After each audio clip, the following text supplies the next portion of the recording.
प्रस्तुतकर्ता पतंजलि, योग के साथ रिसर्च एवं एविडेंस बेस्ड आयुर्वेदिक औषधियाँ। प्रायोजक पतंजलि दंत कांति, दांतों के लिए सर्वश्रेष्ठ आयुर्वेदिक टूथपेस्ट और पतंजलि केश कांति एडवांस, नए बाल उगाए, बालों को झड़ने व असमय सफेद होने से बचाए।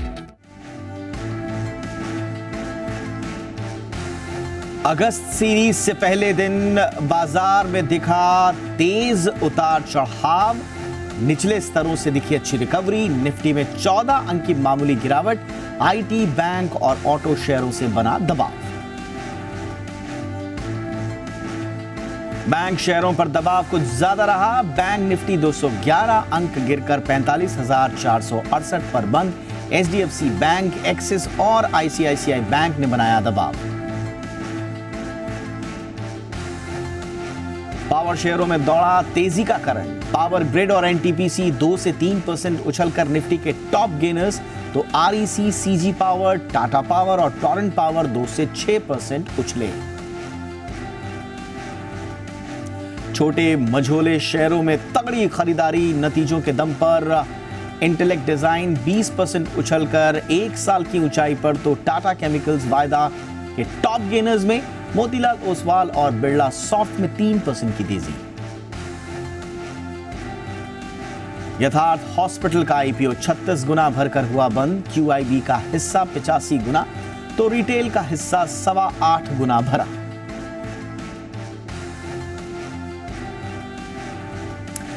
बाजार अगले हफ्ते में आपका स्वागत है। इस शो में बाजार का पूरा एक्शन, साथ ही सोमवार के लिए स्ट्रैटेजी और शेयरों में कमाई के शानदार मौके आपको बताएंगे। नमस्कार, मैं हूं आपके साथ दीपक डोभाल। अगर शेयरों से जुड़ी कोई भी सवाल, कोई भी जानकारी आप चाहते हैं तो हमें कॉल करें। हमारा फोन नंबर है 0222301634 और इसके अलावा एक और नंबर जिस पर आप कॉल कर सकते हैं वो है हमारा दूसरा नंबर 022223001635। आप हमें फेसबुक पर @ZBusinessOnline और ट्विटर पर @ZBusiness पर अपने सवाल भेज सकते हैं। और हाँ, हैशटैग का इस्तेमाल आपको करना है, #बाजार आज और कल। और मेरे साथ सोमवार के लिए आपकी तैयारी कराने के लिए हैं जी बिजनेस के मैनेजिंग एडिटर अनिल सिंह भी। इसके अलावा मेरे साथ एक और खास मेहमान, ट्रेड स्विफ्ट ब्रोकिंग के डायरेक्टर संदीप जैन जी हमारे साथ हैं। गुड इवनिंग संदीप जी, बहुत बहुत स्वागत। लेकिन सबसे पहले देख लेते हैं आज बाजार में कैसा रहा कारोबार। तो अगस्त सीरीज के पहले दिन आज बाजार में तेज उतार चढ़ाव रहा और इस उतार चढ़ाव में बाजार ने निचले स्तरों से अच्छी रिकवरी दिखाई और आखिर में सेंसेक्स 100 अंकों से ज्यादा फिसलकर 66,160 के लेवल पर क्लोज हुआ। वहीं निफ्टी 14 अंकों की मामूली गिरावट इसमें रही, जबकि बैंक निफ्टी 200 अंकों से लुढ़ककर 45,468 के स्तर पर बंद हुआ। और अब रुक करते हैं बाजार पर एडिटर्स टेक का। जी बिजनेस के मैनेजिंग एडिटर अनिल सिंह भी से जानते हैं हफ्ते के आखिरी दिन बाजार क्यों गिरकर बंद हुआ। हफ्ते के आखिरी दिन और अगस्त सीरीज के पहले दिन भारतीय बाजारों पर दिखा दबाव, और दबाव की 2 बड़ी वजह थी, इनफैक्ट 3 भी कह सकते हैं। पहला तो यह कि अमेरिकी बाजारों में लगातार 13 दिन तक डाउ में ऐतिहासिक तेजी बनने के बाद, ऐतिहासिक इसलिए कि 36 साल में पहली बार ऐसा हुआ कि अमेरिका में डाउ 13 दिन तक, 13 ट्रेडिंग सेशन तक लगातार ऊपर बंद हुआ। तो जाहिर सी बात है कहीं तो करेक्शन आएगा। तो कल अमेरिकी बाजारों में थोड़ा करेक्शन रहा, गिरावट रही 250-300 पॉइंट की। तो पहला नेगेटिव संकेत वहाँ से। दूसरा नेगेटिव संकेत कल हमारे जुलाई सीरीज़ का आखिरी दिन था और एफआईज ने दम लगाकर बिकवाली की कैश मार्केट के में भी और वायदा कारोबार में भी। तो थोड़ा सेंटिमेंट मूड वहाँ से ख़राब हुआ। और तीसरा मामला ऐसा था कि कल की जो ऊपरी स्तरों से प्रॉफिट बुकिंग और बिकवाली आई, ये एक्सपायरी के दिन थोड़ी अनएक्सपेक्टेड थी। तो इसने सेंटिमेंट थोड़ा हिला दिया कि ट्रेडिंग रेंज का निचला सिरा भी देख लिया और ऊपर वाला भी देख लिया, और ऊपर से जो ऐसी प्रॉफिट बुकिंग आई कि आप एकदम नीचे आ गए। तो जो गिरावट थी वो बड़ी शार्प, तेज, फास्ट थी, तो वो थोड़ा मूड बिगाड़ने वाली थी। तो ये तीनों कारण के चलते भारतीय बाजारों का कमज़ोर खुलना निश्चित था। अच्छा, रिजल्ट्स भी जो आए कोई बहुत तोड़-फोड़, न बहुत अच्छे न बहुत ख़राब, तो इसलिए वो भी कोई गेम चेंजर थे नहीं। हम खुले फिर भी बुरे नहीं, एकदम शांत खुले। नई सीरीज़ की शुरुआत थी, पोजीशन हल्की थी। शांत खुलने के बाद थोड़ा समय बिताया, फिर धीमे धीमे नीचे आते दिखे। आज 19,600 के नीचे भी बाजार पहुंचा, लेकिन 19,500, 19,565 की जो सपोर्ट रेंज है एग्जैक्टली वहीं से निफ्टी ने सपोर्ट लिया और घूमा। बैंक निफ्टी भी कमोवेश वही था। 45,500 के नीचे आया भी, लेकिन 45,300 के ठीक नज़दीक जो मजबूत सपोर्ट की जगह है, बैंक निफ्टी भी वहीं से घुमा। जो हम बंद होते होते आखिरी 1 घंटे में स्मार्ट रिकवरी आती हुई देखिए, बहुत अच्छी तो नहीं, 13 पॉइंट नीचे जरूर हम बंद हुए, लेकिन 19,650 के आसपास की क्लोजिंग किसी भी हिसाब से बुरी नहीं है। बैंक निफ्टी भी और ख़राब हो सकता था अगर 45,400 के नीचे बंद होता, तो पिछले 9 सेशन से हम 45,400 को होल्ड करें और आज भी उसके ऊपर बंद हुए तो नॉट बैड। ख़राब है लेकिन इतनी बुरे नहीं कि बिल्कुल सोमवार के लिए बिल्कुल उम्मीदें ही छोड़ दे। अब देखते हैं किस तरह का माहौल बनता है, क्योंकि वैसे तो डाउ फ्यूचर्स, नैस्डैक फ्यूचर्स मजबूती हैं। Mid cap small cap share में आज कोई परेशानी नहीं थी, वहाँ पर एक्शन बढ़िया दिखा। तो बढ़ने वाले शेयर ज़्यादातर वक्त पूरे दिन भर में ज़्यादा थे कमज़ोर शेयरों के मुकाबले में, यानी मिड कैप स्मॉल कैप शेयरों में तेज़ी भी थी, स्टॉक स्पेसिफिक एक्शन भी काफ़ी रहा। सो ओवरऑल कह सकते हैं ये हफ्ता ही पूरा उतार चढ़ाव भरा रहा और फाइनली हफ्ते के आखिरी दिन भारतीय बाजार हल्के से नुकसान के साथ बंद हुए, ज़्यादा नहीं थोड़े। चलिए और अब रुक करते हैं हमारे खास मेहमान का। हमारे साथ हैं ट्रेड स्विफ्ट के संदीप जैन जी, जिनसे हम जानेंगे सोमवार के लिए इंट्राडे पोजिशनल लॉन्ग टर्म में किस शेयर में एक्शन दिखेगा, कहाँ कहाँ उनकी सलाह है आपके लिए। लेकिन संदीप जी पहले थोड़ा सा मार्केट की चाल पर बात करते हैं। जैसा कि अनिल सर ने भी कहा कि आज हल्की सुस्ती तो नज़र आई और उसके वाजिब वजहें भी हैं, लेकिन अब आगे की चाल क्या रह सकती है, मूड माहौल कैसा रह सकता है सर? देखिए मार्केट में स्ट्रेंथ तो पूरा दिख रहा है, इसमें कोई दो राय नहीं है। गजब का माहौल बना हुआ है और मिड कैप स्मॉल कैप बहुत कैप लार्ज कैप्स में जरूर से एक सेक्टोरल रोटेशन देखने को मिलता है हमें। वो एक प्रॉब्लम है कि कई बार आज जैसे बैंक्स नीचे आए हुए थे, कभी ऑटो आता है, फार्मा अच्छा चल रहा है, सो ओवरऑल आईटी कभी नीचे आया, सो एक सेक्टोरल रोटेशन ऊपर के लेवल्स पे चल रहा है। इसको एक आप मान लीजिए कि टाइम वाइज करेक्शन बोल लीजिए आप, क्योंकि मार्केट में करेक्शन तो आ नहीं रहा है। आज नीचे आया मार्केट वापस से बढ़िया रिकवर होकर ऑलमोस्ट, जो अनिल जी ने बोला कि कोई भी मायने में खराब क्लोजिंग नहीं है, so it was a very good closing. और मुझे लगता है कि 19,500 600 ये बहुत टाइट रेंज बन गया, इसके नीचे या 19,450 मान लीजिए, 450 से ये 600 का रेंज बहुत ज्यादा नीचे, इससे एक बार इमीडिएटली नेक्स्ट वीक में तो जाता नहीं लग रहा है। बाकी लेट्स सी कोई अलग ही न्यूज आ जाए तो बात अलग है। बाकी पूरा माहौल बना हुआ है, FIIs DIIs सब एक्शन में है। और दूसरी बात ये और है कि इस बार ग्लोबल मार्केट्स भी पूरे सपोर्ट में है और दूसरे जो पैरामीटर्स होते हैं वहां पे भी, फिर हमारे ग्रोथ रेट को लेकर भी IMF ने बहुत अच्छा प्रेडिक्शन दिया। सो ओवरऑल आई फील कि मार्केट्स में तेजी में बने रहना चाहिए और मिड कैप्स मार्केट का भी बहुत अच्छा है और नीचे आए तो खरीदारी की कोशिश करें। रिजल्ट्स देखें, रिजल्ट्स बहुत इंपॉर्टेंट है क्योंकि काफी रिजल्ट्स जब आते हैं तो 15 अगस्त तक ये ऐसे ही चलेगा, तो ऊपर नीचे चलेगा, बट अपने जो स्टॉक्स होल्ड कर रहे हैं उनके रिजल्ट्स को देखकर एक्शन जरूर लेना चाहिए। चलिए, तो ये तो त्वरित हो गया जो छोटे ब्रैकेट की स्ट्रैटेजी है। थोड़ा सा लॉन्ग टर्म अगर चले जाए, महीना 2 महीना 3 महीना, और फिर ये पोजिशनल और थोड़ा सा लॉन्ग टर्म के नज़रिए से 6 महीना 1 साल के लिए आपकी क्या सलाह होगी? पोजिशनल और लॉन्ग टर्म में आप कौन सा शेयर रिकमेंड करेंगे संदीप सर? बिल्कुल, पोजिशनल पिक के तौर पे मैं लाया हूं NOCIL. Again it's a quality company और रबर केमिकल्स की भारत की one of the biggest companies है और एक अंडर परफॉर्मर है। सबसे बढ़िया बात क्या होता है, जब स्टॉक ऊपर के लेवल से करेक्टेड है और उस सेक्टर में माहौल नहीं बना हुआ है, वहां पे मैक्रोज खराब हो रखे हैं उस सेक्टर के, तो और स्टॉक सस्ता मिल रहा है और करेक्टेड है और ऐसा मार्केट हो जहां मिड कैप स्मॉल कैप चल रहे हैं, तो ये एक अच्छी साइन है कि यहाँ पे डाउनसाइड रिस्क नहीं है और एक बॉटम बनाया है, राउंडिंग बॉटम बना लीजिए, या टेक्निकली मैंने देखा, फंडामेंटली भी बढ़िया लगता है ये स्टॉक। मैंने कवर किया जैन साहब के की ग्रोथ नहीं है और ये सेक्टर में माहौल नहीं बना हुआ था। तो ओवरऑल इस स्टॉक को लेन लेवल्स पे 235 240 का टारगेट लगाए और स्टॉप लॉस 207 का लगाए। और डिस्क्लेमर है कि ये स्टॉक्स हमने पास में भी डिस्कस किया टीवी पे और बाकी जगह भी हो रहा है और प्लस क्लाइंट्स और ये सबके सामने भी होता है, तो हो सकता है क्लाइंट्स, फ्रेंड्स एंड एसोसिएट्स के पास ये होल्डिंग हो। और जो लॉन्ग टर्म पिक की आप बात कर रहे हैं उसका मैं जिक्र करना चाहूंगा, तो shall I start? Yes sir, please continue. या तो क्रेडिट एक्सेस ग्रामीण गजब की कंपनी, MFI कंपनी है, MNC कंपनी है और लार्जेस्ट MFI है इंडिया की और माइक्रो फाइनेंस इंडस्ट्री में धूम मची हुई है। जो नंबर सारे हो गजब के आ रहे, भली मैंने बहुत सारे स्टॉक्स से कवर भी किए, भले वो फ्यूजन माइक्रो फाइनेंस हो, क्रेडिट एक्सेस को तो बहुत रिकमेंड किया हुआ स्टॉक है और प्लस मल्टीबैगर स्टॉक ने दिए हैं और कोई डेंट जरूर पड़ा था तो काफी नीचे आए, फिर अच्छा कंसोलिडेशन और अब ऊपर 1433 के हाइज बनाने के बाद वहां आसपास है और अभी 1397 में बंद हुआ है और नीचे का लेवल 800 का भी रहा हुआ है। तो इस तरीके से चल रहा, बट साथ साथ जो रिजल्ट्स दे रहे हो गजब के क्वार्टरली रिजल्ट्स है। So one of the biggest MFIs, one of the क्या लार्जेस्ट एमएफआई है और फॉरेन पेरेंटेज है और एमएफआई इंडस्ट्री में जबरदस्त ग्रोथ है। एनपीए के लेवल्स बहुत बढ़िया हो रहे हैं, मतलब खराब जो पहले एनपीएस का एक इशू चल रहा था इस सेक्टर को, वो भी अब खत्म हो रहा है। सो ओवरऑल आई फील कि इस सेक्टर में बिल्कुल ध्यान देना चाहिए और 1395-97 के लगभग है, 1600 का टारगेट लगाए लॉन्ग टर्म पिक के तौर पे। अब मैं एक बार फंडामेंटल्स की बात कर लूं तो फंडामेंटल्स में ये price to book value multiple wise बहुत महंगा तो नहीं है और बहुत सस्ता भी नहीं है, 4-4.25 के लगभग है, बट ऐसी क्वालिटी कंपनी को मिलता है क्योंकि अच्छी खासी ग्रोथ है कंपनी में।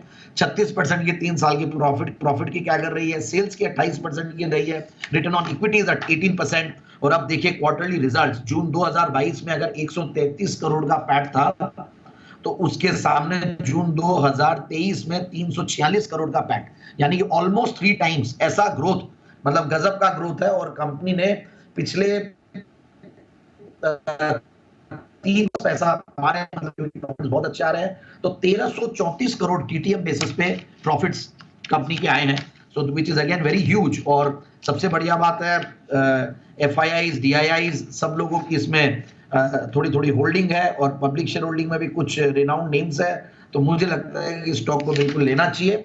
और 67% के लगभग प्रोमोटर्स की होल्डिंग है और डीआईआईज की करीब 11.5-12% के लगभग है, तो मेरे हिसाब से स्टॉक को इन लेवल्स पे लेंगे। और एफआईआईज की मैं वापस से बोलना भूल गया, 9.5% उनकी है, तो इतने स्ट्रॉन्ग हैंड्स में कोई स्टॉक हो तो कहीं कोई दिक्कत नहीं है। और ये स्टॉक चला हुआ है, तो मैं ये बोलूंगा कि स्टैगर्ड वे में आप धीरे धीरे बाय ऑन डिप्स कर नीचे आ जाए तो खुश होइए कि नीचे के लेवल्स पे लेने को मिल रहा है। तो मेरे हिसाब से it's a good stock for a long term story. ये तो टीवी स्क्रीन पर भी है पोजिशनल और long term pick Sandeep Jain ji की। मैं भी रिपीट कर दूं, नौसिल 235-240 के टारगेट के लिए खरीदारी की सलाह है पोजिशनल नज़रिए से, और लॉन्ग टर्म नज़रिए से क्रेडिट एक्सेस ग्रामीण 1600 के लॉन्ग टर्म नज़रिए के टारगेट के साथ आपको इसमें करनी है खरीदारी। अब कुछ लाइव कॉलर्स हमारे साथ जुड़ेंगे, उनके सवाल भी ले लेते हैं और कुछ हमारे पास जो अलग अलग माध्यमों से मैसेजेस आए हैं उनको भी हम समाहित करेंगे आज के अपने इस कार्यक्रम में। सबसे पहले शैलेंद्र झा जी हमारे साथ जुड़ रहे हैं फॉरबिसगंज से। शैलेंद्र जी स्वागत है आपका, पूछिए अपना सवाल संदीप जी से। मेरा सवाल है कि अदानी मार्ग का मैंने 100 शेयर लिया हुआ है 542 के भाव में, और अदानी इंटरप्राइजेज का लगभग 25 शेयर है, क्या इसका ग्रोथ होगा या नहीं? अच्छा, विल्मर लिया आपने 542 के भाव पर और एंटरप्राइज भी लिया हुआ है। इंटरप्राइजेज लिया हुआ था लगभग 2050 के भाव में। ऑलराइट, संदीप जी क्या सलाह देंगे शैलेंद्र जी को? और एक चीज और, एक शेयर और है इसका, पीसी ज्वेलर्स का 500 शेयर लिया हुआ है मैंने। कौन सा तीसरा कौन सा बताया आपने? पीसी ज्वेलर्स का, ठीक है। संदीप जी, अदानी विल्मर, एंटरप्राइज और पीसी ज्वेलर्स।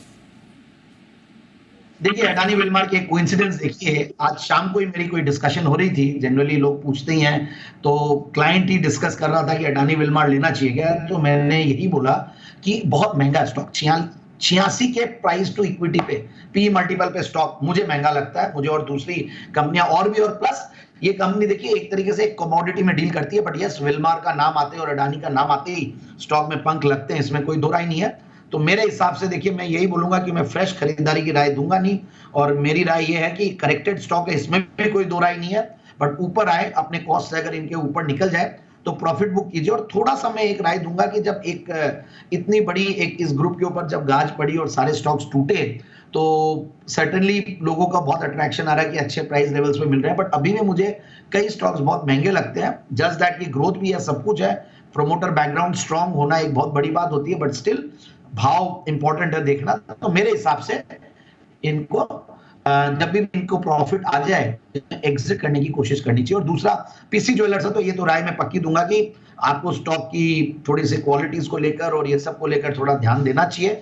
और फिर भी देखिए प्रॉफिट्स और ये सब नहीं है, तो मेरे हिसाब से तो इस स्टॉक में अगेन एग्जिट की राय दूंगा। मेरे हिसाब से मैं वैसे बहुत ज्यादा ट्रैक भी नहीं करता, बिकॉज मेरे उसमें लिस्ट में नहीं है ये, सो ऑफ रडार कर दिया मैंने स्टॉक को, मेरे हिसाब से एग्जिट करना चाहिए। ठीक है, तो ये है आपके लिए सलाह अदानी विल्मर, एंटरप्राइजेज और पीसी ज्वेलर्स पर। आगे बढ़ते हैं, अजय अवस्थी जी हमारे साथ जुड़ रहे हैं दिल्ली से। अजय जी बहुत बहुत स्वागत, पूछिए संदीप सर से अपना सवाल। नमस्कार संदीप सर, मेरा क्वेश्चन जो है एनबीसीसी और भारत पेट्रोलियम और टाटा के रिगार्डिंग, टाटा कम्युनिकेशन के रिगार्डिंग है। सो मेरे पास एनबीसीसी के जो शेयर है 2000 शेयर हैं, 41.75 पे मैंने लिए थे। तो मुझे पूछना था इस पर प्रॉफिट बुक करना है। और दूसरा बीपीसीएल जो मेरा शेयर है वो 380 पे परचेज किया है और टाटा कम्युनिकेशन का 1600 पे 100 शेयर है। ओके, एनबीसीसी, बीपीएल और टाटा कम्युनिकेशन पे। मेरी दर्शकों से गुजारिश रहेगी कि कृपया एक यदि आप कोई अपना शेयर चुनें और उस पर सवाल पूछें ताकि बाकी लोगों को भी मौका मिले शो में हिस्सा बनने का, तो ज़्यादा बेहतर होगा। बहरहाल आपकी क्या राय रहेगी संदीप जी? नहीं, आपने तो पूछ लिया अजय जी, मैं आगे वाले कॉलर्स के लिए कह रहा हूँ। अच्छा, thank you. Deepak ji don't worry, मैं एक ही सांस में तीनों का आंसर कर दूंगा। जी। एनबीसीसी में होल्ड कीजिए, बढ़ाई नहीं, निकले नहीं, गुड पीएसयू कंपनी और रियल एस्टेट में माहौल बना हुआ है। बीपीसीएल में भी कोई दिक्कत नहीं है क्योंकि क्रूड ऑयल की प्राइसेस स्टेबलाइज हो चुकी है और इनके मार्जिन्स बढ़िया आ रहे हैं। तो BPCL is again a good hold और आप जल्दी जल्दी निकलने की कोशिश नहीं करें, छोटे छोटे प्रॉफिट्स नहीं बांधे क्योंकि मार्केट से माहौल बना हुआ है, तो थोड़ा सा ऊपर जाने पे कीजिए। और टाटा कम्युनिकेशन का तो क्या कहना है, हमारे अनिल जी की फेवरेट और स्पेशल 25 का स्टॉक है और हमारे चैनल पे काफी डिस्कशन इसके ऊपर हुआ है। तो टाटा कम्युनिकेशन भी ये होल्ड करें मेरे हिसाब से। All these are long term advices और मेरे हिसाब से तीनों स्टॉक्स बढ़िया लगते हैं। तीनों स्टॉक्स होल्ड करने, एनबीसीसी, बीपीसीएल और टाटा कम्युनिकेशन। ये है आपके लिए राय। अगले कॉलर हैं हमारे परेश जी, जो कि धुले से हमारे साथ जुड़ रहे हैं। परेश जी, बहुत बहुत स्वागत। पूछिए संदीप जी से अपना सवाल। हेलो सर जी, मेरे पास आईटीआई के 244 शेयर है 116 के भाव पे, तो उसके अंदर क्या रहेगा? आईटीआई के ओके, 116 का भाव आपके पास, 116 के भाव। ठीक। संदीप सर, क्या आप सलाह देंगे परेश जी को? मुझे सुनाई दिया था आइडिया, तो मैं बोलने वाला था no idea about idea, but ITI की अगर बात करें तो मेरे हिसाब से आईटीआई भी मतलब देखिए कम्युनिकेशन वाला है और नीचे से तो काफी चल चुका, बट यस टेक्निकली ठीक लगता है, फंडामेंटली सरकारी कंपनी है, बट ओवरऑल फंडामेंटल जितने बीच में कोशिश थी कि काफी काम आएगा इनके पास, वैसा कुछ नंबर्स में बहुत ज्यादा देखने को नहीं मिला। लॉस मेकिंग पीएसयू है, सो आई विल नॉट रेकमेंड कि इसको एग्रेसिवली खरीदे। बाकी यही है कि उछालते निकलने की कोशिश करें, बहुत ज्यादा पैसा इनमें बनते हुए नहीं देखा मैंने पास में भी, तो 120-25 का लेवल्स है, तो वहां पे एग्जिट करने की कोशिश करें। मुझे इनकी बाइंग प्राइस ध्यान नहीं आ रही है दीपक जी, अगर आप बोल दे तो अच्छा रहेगा। ठीक है, तो एक सिक्योर विंडो मिले तो परेश जी आईटीआई से आपको निकलने की सलाह दी है संदीप जी ने। अगले हमारे कॉलर आशीष जुड़ रहे हैं देहरादून से। आशीष जी, बहुत बहुत स्वागत। पूछिए अपना सवाल संदीप जी से। Very good evening sir. Good evening. तो बस 100 शेयर टाटा मोटर डीवीआर के हैं, 213 रुपीज का बाय है। 213 का buy Tata motors, alright. Sandeep sir, क्या सलाह देंगे आशीष जी को? बिल्कुल बधाइयां, पहले तो बहुत अच्छा पैसा बना और सबसे बढ़िया बात है टाटा मोटर डीवीआर को टाटा मोटर्स ने एक तरीके से गिफ्ट दिया है कि ये 45% 50% डिस्काउंट पे चलता रहा जो शेयर था, वो आज जब 70% के डिस्काउंट पे लोग लेंगे। So Tata motors DVR is a buy, hold करें, मतलब बाय तो नहीं क्योंकि ऑलरेडी एक बहुत बड़ा मूव दे दिया, और बट आर्बिट्राज गेन्स के लिए बिल्कुल खरीद रहे हैं लोग बाग। यहां लेके हो सकता है टाटा मोटर्स के कॉल बेच रहे हैं, टाटा मोटर्स का फ्यूचर बेच रहे हैं रेशियोज बना के, that is a different thing, but चूंकि इनके पास है तो मेरे हिसाब से ये होल्ड करके रखिए, कहीं कोई दिक्कत नहीं है। और टाटा मोटर्स पे वैसे मैं थोड़ा सा इसी शो में 4-5 बार जब मेरे को पास में पूछा गया तो I was not very bullish, और मैंने टाटा मोटर्स के बारे में जब पूछते तो मैंने टाटा मोटर्स डीवीआर का भी जिक्र किया, बट ओवरऑल टाटा मोटर्स का अभी शॉर्ट टर्म में जो आर्बिट्राज गेन है उसकी वजह से मैं होल्ड की राय दे रहा हूं, बट स्टिल अगर लॉन्गर टाइम फ्रेम में देखें तो मैं टाटा मोटर्स पे अभी भी मैं पर्सनली कॉशियस हूं। चलिए, तो फिलहाल टाटा मोटर्स डीवीआर पर आपको होल्ड करने की सलाह। एक छोटे से ब्रेक के लिए रुक जाते हैं यहाँ पे, और ब्रेक के उस पार मोतीलाल ओसवाल की शिवांगी शारदा से जानेंगे सोमवार के लिए ऑप्शन कॉल्स। बने रहिए जी बिजनेस के साथ।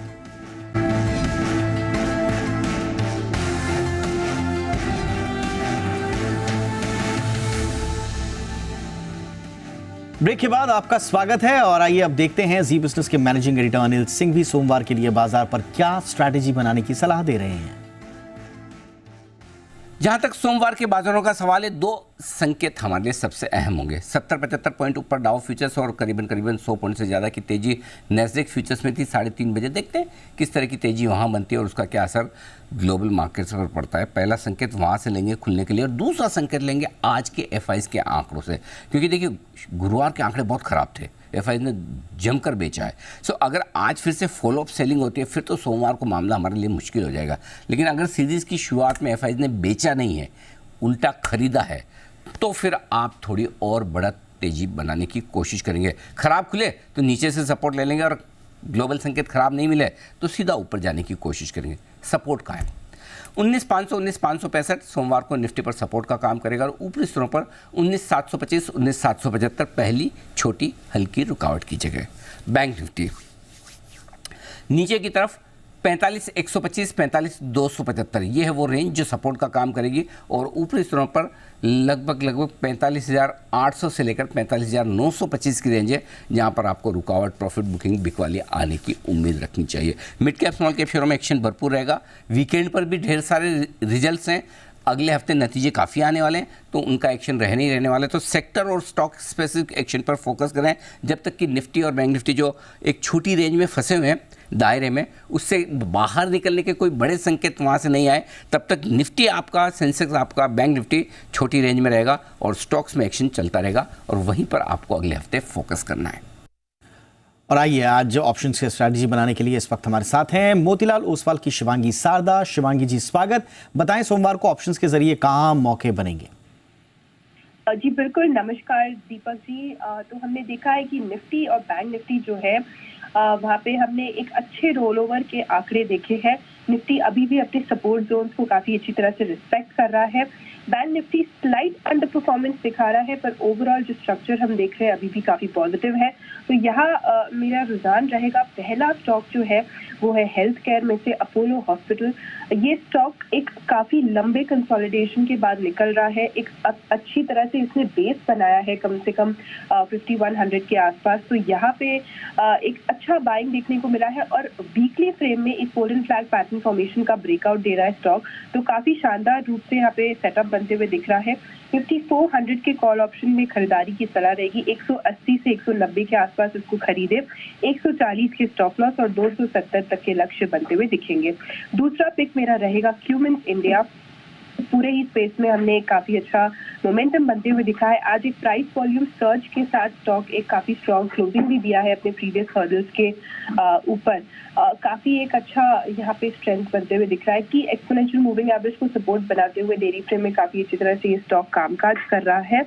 यहाँ पे 1980 के कॉल में एक खरीदारी की सलाह रहेगी।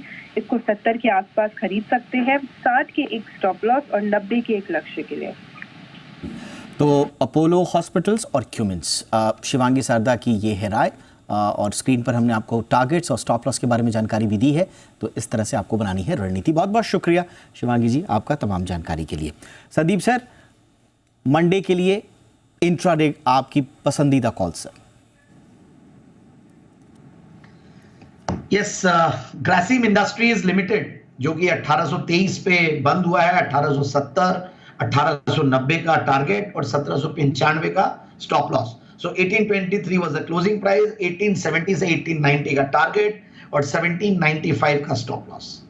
ओके, तो ग्रासिम पर है आपके लिए सलाह इंट्राडे के लिए, मंडे के लिए। बहुत बहुत शुक्रिया संदीप जी, आपने वक्त निकाला हमारे दर्शकों के लिए, बहुत सारी क्वेरीज का उत्तर दिया, बहुत बहुत धन्यवाद। तो इसी के साथ बाजार अगले हफ्ते में इतना ही। इजाजत दें, देखते रहिए जी बिजनेस। नमस्कार।